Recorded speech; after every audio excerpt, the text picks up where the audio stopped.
తర్వాత సత్రజిత్ కూడా కృష్ణునిది తప్పు లేదని తెలుసుకొని ప్రాయశ్చిత్తం కోసము వాడిని తప్పు అంగీకరించి ఆయన కూతురిని సత్యభామను కృష్ణునికి ఇస్తాడు.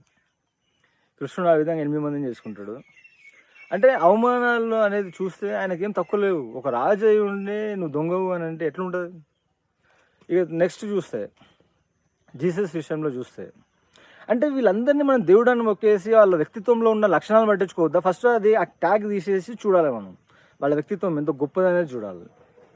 ఇప్పుడు జీసస్ శిష్యుడే ఇస్కరియోతు 30 వెన్నాల కోసము ఆయన జాడ ఆచూకీ తెలియజేస్తాడు. ఆ కష్టం ఎట్లాంటిది చూడండి. తర్వాత ఈయనను పిలాతు అనే రోమన్ చక్రవర్తి ముందర ప్రొడ్యూస్ చేసినప్పుడు ఒక దొంగనైనా సరే వదిలిపెట్టండి కానీ ఈయనను వదిలిపెట్టొద్దని చెప్తారు. తర్వాత ఈయనకు మిల్లో కిరీటం పెడతారు, ముఖం పైన ఉమ్మేస్తారు.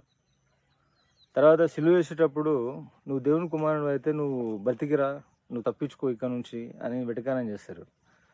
ఇక ప్రవక్త మొహమ్మద్ గారి విషయంలో చూస్తే ఆయనను ఆయన శిష్యులని మక్కా నుంచి 3 years వెళ్ళేస్తారు.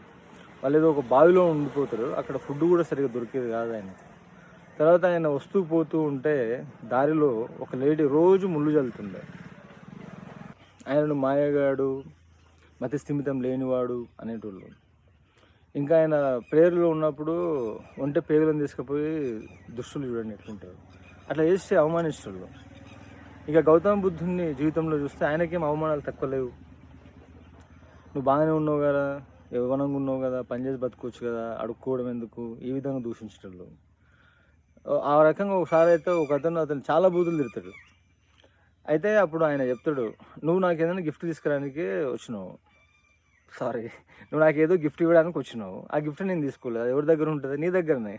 ఇప్పుడు నువ్వు నన్ను తిట్టినావు, ఆ తిట్లు నేను తీసుకోకపోతే నీ దగ్గరనే ఉంటాయి, అట్లా చెప్పిండు ఆయన.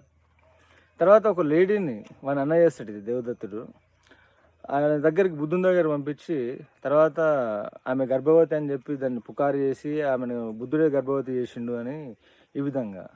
ఆయనకు అంత సోకే ఉంటే రాజ్యాన్ని వదిలిపెట్టి అంత అందమైన భార్యను వదిలిపెట్టి అడవికి ఎందుకు వస్తుండే, ఆ సంఘాన్ని ఎందుకు స్థాపిస్తుండే, ఎట్లా ఉంటారు రెండు దుష్టులు. ఆయనకి ఏం తక్కువ ఉంది? యశోదగా ఎంత అందగత్తే ఆమె. ఇట్లాంటి మూర్ఖులు ఉంటారు. మహావీరుడు కూడా ఆయన ఏకాంతంలో ఉండి మౌనంలో ఉండి ధ్యానం చేసుకునేటప్పుడు ఆయన రాళ్ళతో కొట్టేటోళ్ళు. ఆయనకు చెవులలో మేకులు కూడా కొట్టిరని బుక్స్లో ఉంది. ఇంకా అంతేకాకుండా నన్ను రాళ్ళతో కొట్టడము, కాళ్ళతో తన్నడం కూడా చేశారు. అంటే గొప్ప గొప్పలని ఈరోజు మనం ఎవరినైతే భావిస్తున్నామో, మహాత్మా గాంధీకి ఎన్ని జరిగిన అవమానాలు, పూలే, సావిత్రిబాయి, అంబేద్కర్,